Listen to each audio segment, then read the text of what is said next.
महाराज जी, महिलाओं को कहते हैं कि दंडवती परिक्रमा नहीं लगानी चाहिए। महाराज जी, हमारा मार्गदर्शन। हाँ, अगर पति है और वो दंडवती लगा रहे हैं, उनकी सेवा में उपस्थित रहे साथ में, और हर दंडवती में चरण स्पर्श करता है, उनको दंडवती का ही फल मिलता है। तो ये ठीक शास्त्र सम्मत बात है कि माताओं को ऐसे दंडवती परिक्रमा नहीं लगानी चाहिए। और जो मान लो ऐसा नहीं संयोग बना है या पति अंतर ध्यान हो गए हैं, तो ऐसे पैदल वाली परिक्रमा दे और नाम जप करे, उसमें क्या परेशानी है। दंडवती परिक्रमा के लिए साष्टांग दंडवत की जाती है। ये जो लोग ऐसे करवट और उल्टा सीधा, ये सब पद्धति नहीं।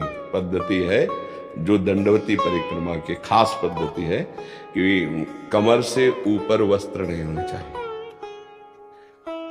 यहां तक केवल वस्त्र हो, और सीधा लेटा जाता है साष्टांग दंडवत। फिर खड़े हुए, हाथ जोड़े, फिर वो एक चिन्ह रखा जाता है ना, वहां गए, फिर साष्टांग दंडवत, साथ में मंत्र नाम जपते जा रहे, फिर हाथ जोड़े, फिर साष्टांग दंडवत। पद्धति जो है, जैसे माता बहनों को प्रभु के सामने पंचांग प्रणाम करना चाहिए, और पुरुष शरीर को लिखा साष्टांग प्रणाम करना चाहिए।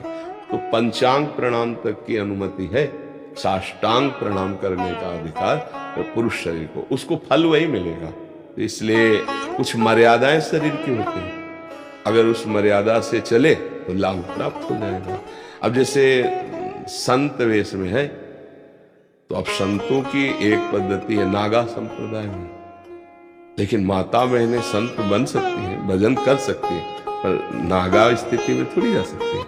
एक मर्यादा होती है ना शरीर की, ऐसी ही उसमें नहीं कि हम क्यों, हम पुरुष से पीछे हैं क्या, यहाँ पीछे का विषय नहीं, एक शरीर की मर्यादा होती है। तो स्त्री शरीर जननी स्वरूप है, जगत पूज्य स्वरूप है, इसी से बड़े बड़े अधिकारी पैदा होते हैं, बड़े बड़े महात्मा पैदा होते हैं, बड़े बड़े राष्ट्र सेवक पैदा होते हैं, मां से ही तो होते हैं। तो स्त्री शरीर जगत बंधनी है, तो उसको एक मर्यादा में रखा गया है। अब जैसे संत भगवान है और दूत स्थिति आई, सब उतार के फेंक दिए, दिगंबर घूम रहे, वही स्थिति एक स्त्री शरीर की होगी ज्ञान की, पर उसको शरीर ढक के मर्यादा से रहना होगा। ऐसे ही साधनाओं के विषय में वर्णन है।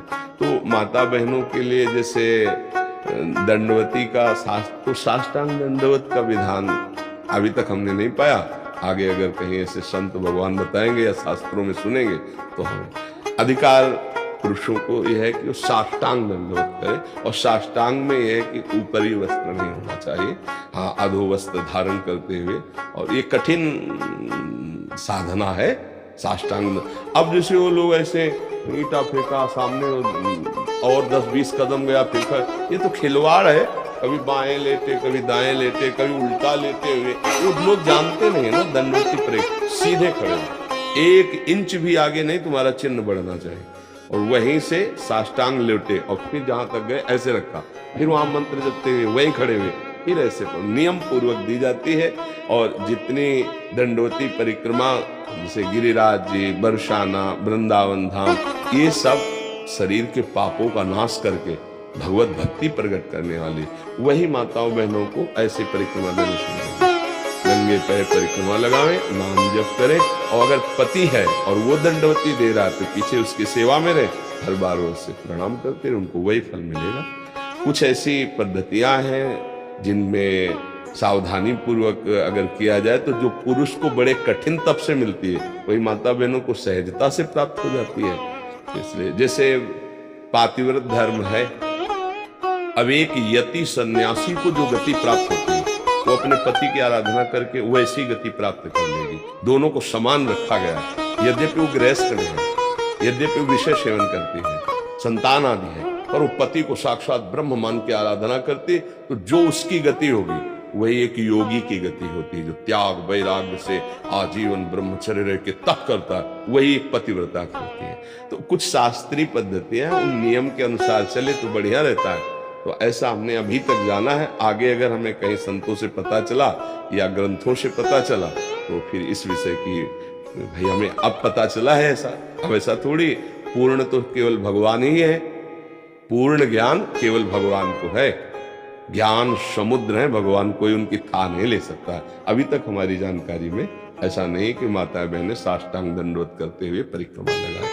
हाँ, पंचांग का विधान है, उसी को आप समझ लीजिए कि वो झुक करके ऐसे प्रणाम किया फिर ऐसे चले तो ऐसा हो सकता है, लेकिन साष्टांग जो परिक्रमा पद्धति वो माता बहनों के लिए नहीं है, ऐसा अभी तक हमें ज्ञान है। महर्षि अगर जैसे आज आधा किलोमीटर या 1 किलोमीटर परिक्रमा हो जी। गई तो वहीं से निशान लगा के वापस हो जाए, हाँ क्या वो पद्धति है? हाँ वो आगे नहीं जा सकते आप। जहाँ जिस धाम की परिक्रमा दे रहे, तो जैसे अपने लोगों ने लगाई है तो परिक्रमा लगाई और एक चिन्ह रखा जाता है कि ये मकान या एक खंभा या ये मंदिर, अब वहां तक हम लगा गए और छोड़ के चले गए।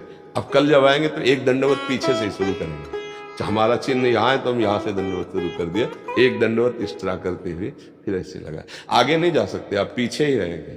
मतलब जहाँ जैसे आज जहाँ विश्राम किया हाँ। उससे पीछे से ही पीछे, आप अपने हाँ आप हाँ, आगे से आप नहीं जा सकते, आप आगे से नहीं जा सकते। और दंडवती परिक्रमा देते समय या पैदल परिक्रमा देते समय दाहिने हाथ में थूकना, लघु शंका करना, शौच जाना, ये सब निषेध किया गया है। बाईं तरफ ही कर सकते खा हैं। पी सकते हैं ना महाराज जी? हाँ, बाईं तरफ आकर के आप खाएं पिए कुल्ला कर सकते हैं, क्योंकि ये तो बड़ी तपस्या है।